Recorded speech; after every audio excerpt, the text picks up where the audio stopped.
It's time to get started on our crash course of world history. In Part 2, we left off in 1688, when King James II of England, also James VII of Scotland, was forced to flee to Normandy after a group of nobles invited his daughter Mary and her husband, the Prince of Orange, to take the throne instead. England became a constitutional monarchy, and the glory days of exploration and colonization were seemingly behind them. But as we've said before, don't count a determined people out just yet. Meanwhile, in North America, the French and the Dutch held the most land, but it was the English colonies that would become the most prosperous. And this is the story of how they did it. One key difference between the English colonies and those of other European powers was that they were run by individuals and companies chartered by the crown rather than the state itself. This meant there was more room for individual initiative and profit, but also less oversight and accountability. The first permanent English settlement in North America was at Jamestown, Virginia in 1607. Early on, the colony nearly starved to death, but by 1624, the introduction of tobacco as a cash crop and a more favorable shift in the balance of power between England and Spain led to an era of prosperity. Just a decade later, the colony of Massachusetts Bay was founded by Puritans fleeing religious persecution in England. Unlike many other colonies which focused on exporting raw materials to be manufactured in Europe, the Puritans had a vision of building a new society based on their religious principles. They created a theocracy with themselves as its head and began to build schools, hospitals, and other institutions which helped the colony thrive. Other colonies followed. Each had its own unique culture and set of values. Pennsylvania was founded as a refuge for Quakers. Georgia was intended as a penal colony for those convicted of minor crimes in England, and so on. While the vast majority of colonists were poor farmers and laborers, a few wealthy landowners dominated the political and economic systems. Slavery played a major role in the southern colonies, where large plantations of cash crops like tobacco, rice, and indigo relied on slave labor. Colonists found a ready-made source of labor in the enslaved people of West Africa, whose societies had been devastated by the slave trade. Over the next 2 centuries, millions of Africans would be forcibly transported across the Atlantic to work on plantations in North America. Throughout this period, the relationship between the colonies and England was fraught with tension. On the one hand, the colonies were dependent on England for their continued prosperity. Trade with Britain was extremely lucrative, and the mother country also provided the colonies with military protection. On the other hand, the growing wealth and autonomy of the colonies led to resentment over British policies. As the 18th century wore on, this tension would only grow. Before we move on, if you want to know more about the events leading up to the American Revolution and the war itself, check out the series in the description below. By the end of the 17th century, England had established a vast empire around the world. Its 13 North American colonies stretched from the Atlantic coast to the Appalachian Mountains. During this period, England was at war with France, the Netherlands, and Spain. Despite being far from the center of power, the North American colonies were caught up in the conflict. The French and Indian War was the North American part of a larger struggle between Britain and France for control of the continent. The war ended with a decisive victory for the British, but at a great cost. The empire now in debt, it looked to its colonies for help. The British government passed a series of laws known as the Coercive Acts to raise revenue in the colonies, but they were met with resistance. Colonists began to organize, forming groups such as the Sons of Liberty to resist British policies. The situation was made worse by the fact that the colonies had no representation in Parliament and therefore no voice in the laws that governed them. As tensions grew, it became clear that the relationship between Britain and its colonies could not continue. The sun never sets on the British Empire. That's probably why they called it that. Anyway, let's take a journey through time and explore what made the British Empire, well, so bloody impressive. Gibraltar Falls. In 1492, the British took control of Gibraltar, giving them an important foothold in the Mediterranean, and effectively controlling the gate to the Mediterranean. From this point onwards, they would start creating colonies all over the world, mostly in North America, like Canada and the Caribbean islands. And we all know what happened there. Also started to take an interest in Africa, which was not uninhabited, by the way. There were millions of people living there. But the British began forcing people onto ships to be transported across the Atlantic to work as slaves in their colonies. This grew into a massive industry known as the slave trade. Sugar and rum were produced on plantations worked by slaves. The profits from these industries fueled the growth of wealth and prosperity for many, but it was built on the suffering and oppression of millions. Britain's sails darkened horizons. As the empire grew, so did the number of goods and riches flowing into Britain. However, the 13 colonies in North America were becoming increasingly angry about the taxes Britain was imposing on them without any representation in Parliament. Tensions boiled over, gunfire erupted in Massachusetts, and the American Revolution was sparked. For a while, it looked like the Americans might win, but eventually Britain prevailed, although at a great cost. The United States became the first of many independent nations carved out of the empire. It was a heavy blow, but not enough to fell the giant, the Eastern Shift. With the loss of the American colonies, Britain shifted its focus to Asia and the vast riches it held. In 1757, the Battle of Plassey saw the British East India Company defeat the Nawab of Bengal. This victory marked the beginning of the British Raj, and the crown jewel of the empire began to glitter. Over the next decades, traders evolved into rulers, merchants into governors. Captain James Cook explored and charted Australia, New Zealand, and other Pacific lands. He also claimed these lands for the British. Australia initially became a prison colony and then a new settlement for convicts. Meanwhile, in Africa, Britain seized the Cape Colony from the Dutch, but soon after, Napoleon began his rise to power, threatening all of Europe. At the Battle of Trafalgar, Admiral Nelson died, but not before securing a British victory that would dominate the seas for years to come. The Age of Victoria. After the Napoleonic Wars, Britain emerged bruised but undefeated. Queen Victoria's reign witnessed the height of the empire. The Royal Navy dominated the oceans. The Union Jack fluttered in every corner of the globe. From Canada to South Africa, India glittered as the empire's prized possession. Railways and trade networks fanned out, tightening control and extracting resources. But beneath the surface, trouble brewed. Famines struck, and rebellions simmered. In 1857, India erupted in revolt, but the British crushed it with brutal force. The East India Company, which had played a significant role in expanding the empire, collapsed. Power shifted into the hands of the crown. And in 1876, Queen Victoria took the title Empress of India. Meanwhile, the scramble for Africa was underway. Explorers like David Livingstone ventured into the unknown, opening up the continent to European powers. The race to colonize intensified.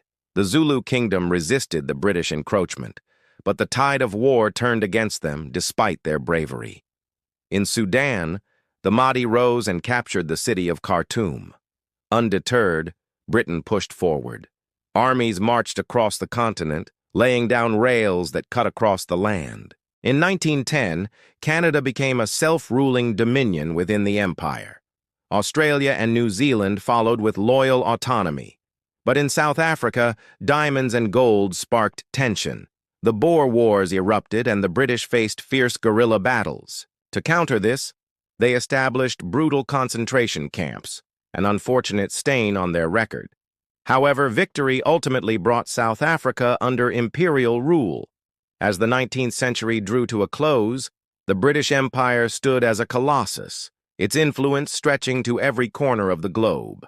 But the seeds of change were already being sown, and the 20th century would witness the decline of this mighty empire. The Victorian age roars at home.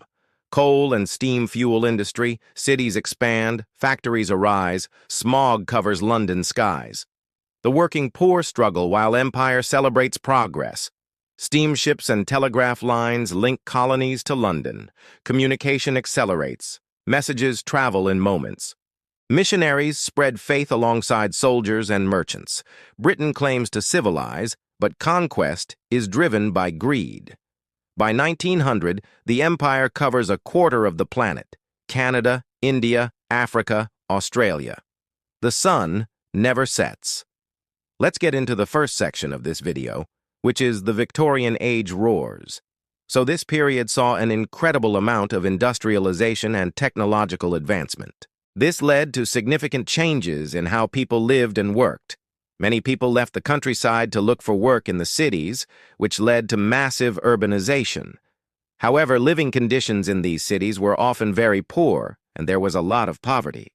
There was also a growing gap between the rich and the poor. But overall, this was a period of great innovation and invention, and it laid the foundation for the modern world. Then we have the second section, which is steamships and telegraph lines. During this period, steamships and telegraph lines were invented, which allowed for faster and more efficient communication and transportation. This had a huge impact on the British Empire, as it allowed them to stay connected to their colonies around the world. The telegraph, in particular, was a game changer, as it allowed messages to be sent and received in a matter of minutes. This helped to keep the empire together and allowed for quick decision-making when it came to matters of war or diplomacy. Additionally, the steamships allowed for the faster and easier transportation of goods and people around the world. This helped to boost trade and commerce and also allowed for the quick movement of troops and resources in case of war. Overall, these inventions had a profound impact on the British Empire and helped to ensure its continued success. But not everyone was happy with the British Empire, and in the next section we see the cracks widen. As the 19th century progresses, several challenges begin to emerge that threaten the stability of the British Empire. First and foremost, there are growing tensions with rival European powers such as Germany, France, and Russia, all of whom are vying for greater control over colonial territories and resources. Additionally, the United States emerges as a major power on the world stage, further complicating the geopolitical landscape. Meanwhile, unrest is brewing within the empire itself. In India, the Sepoy Mutiny highlights the deep-seated resentment and resistance to British rule. Similarly, in Ireland, calls for independence grow louder, leading to increased tensions and violence between the Irish people and the British authorities. Furthermore, the increasing wealth and power of the middle class in Britain leads to growing demands for political representation and reform. As these tensions continue to rise, it becomes clear that the stability of the British Empire is at risk and that major changes are needed to ensure its continued survival. And then we come to the final section of this video, which is a new century dawns. As we enter the 20th century, the international stage looks vastly different than it did in the previous century. New players have emerged, including Germany, America, and Japan, all of whom are vying for power and influence on the world stage. Meanwhile, the British Empire is beginning to show signs of strain.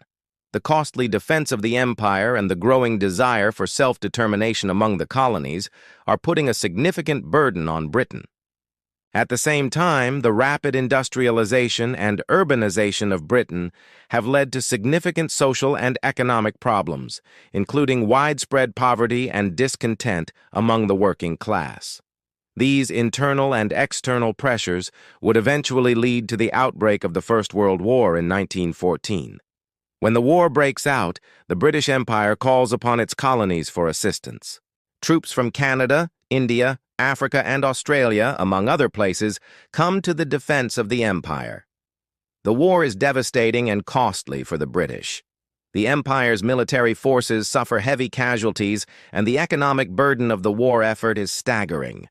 Despite the cost, however, the British are ultimately victorious. But the war has taken a heavy toll on the empire, and the cracks that were already present are now wider than ever. So there we have it, a summary of the British Empire in the 1800s. As the 20th century dawned, the British Empire ruled 1/4 of the world. It was a vast fortune built on trade and fueled by industry. But war and collapse loomed on the horizon. In 1914, Europe erupted in conflict. Britain found itself at war, its far-flung empire threatened from without and within. As the fighting dragged on, dissent grew in its colonies.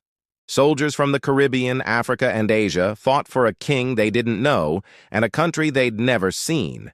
Many died in the conflict, but their sacrifice did little to sway public opinion. By 1918, the war was over. The empire had held, but barely. Soldiers returned home to a transformed world. They were heroes to some, but their service had not been in vain. The seeds of independence had been sown.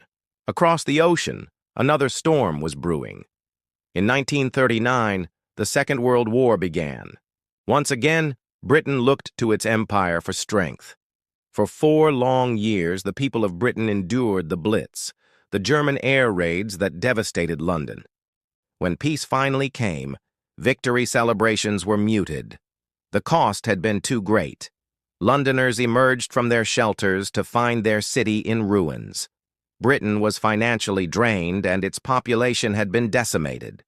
Of the 1.5 million strong workforce in 1939, only 1.1 million remained, and so it was that the war, which had been meant to preserve the empire, ironically hastened its demise. As the 20th century drew to a close, 2 new superpowers emerged, the United States and the Soviet Union.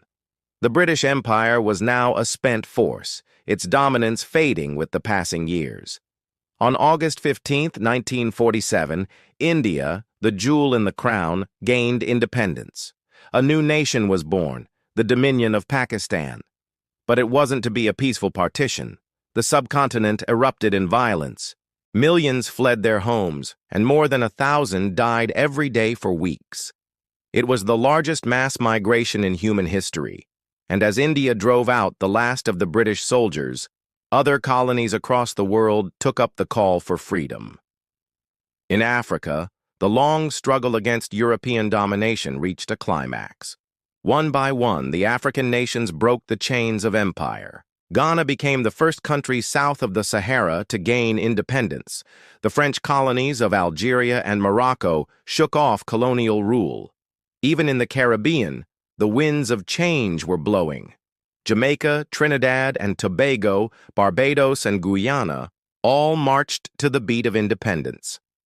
And yet, despite all this upheaval, there was one place where the flag of the empire still flew proudly over the colony of Hong Kong. By the 1960s, the British Empire was a shadow of its former self. Vast territories had been lost, and the sun had well and truly set on the empire. But Queen Elizabeth II reshaped her empire, not through force, but with a vision. She established the Commonwealth, a partnership between Britain and its former colonies. In this new arrangement, each member nation was equal, at least on paper. But this did little to disguise the reality of the situation. The days of empire were over. In 1964, Harold Macmillan, the British Prime Minister, told his friend, American President Lyndon B. Johnson, that his country was, quote, going through a process of complete liquidation. But then, in 1982, the echo of old rivalries reverberated around the world. The war in the Falkland Islands pitted Britain against Argentina. For 74 days, the 2 nations fought over 2 small islands. At the end, Argentina had to surrender. The Falklands War was over, and Britain had once again prevailed. But it was a Pyrrhic victory. The war had cost almost 700 lives, and the people of Britain were deeply divided over the conflict. Was it really worth it? Prime Minister Margaret Thatcher survived a vote of no confidence, and the war led to her political demise. One by one, the pieces of the imperial jigsaw fell into place. By the end of the 20th century, the British Empire had become the British Commonwealth. Its former colonies were free and independent, charting their own course in the world. Yet the most significant loss was still to come.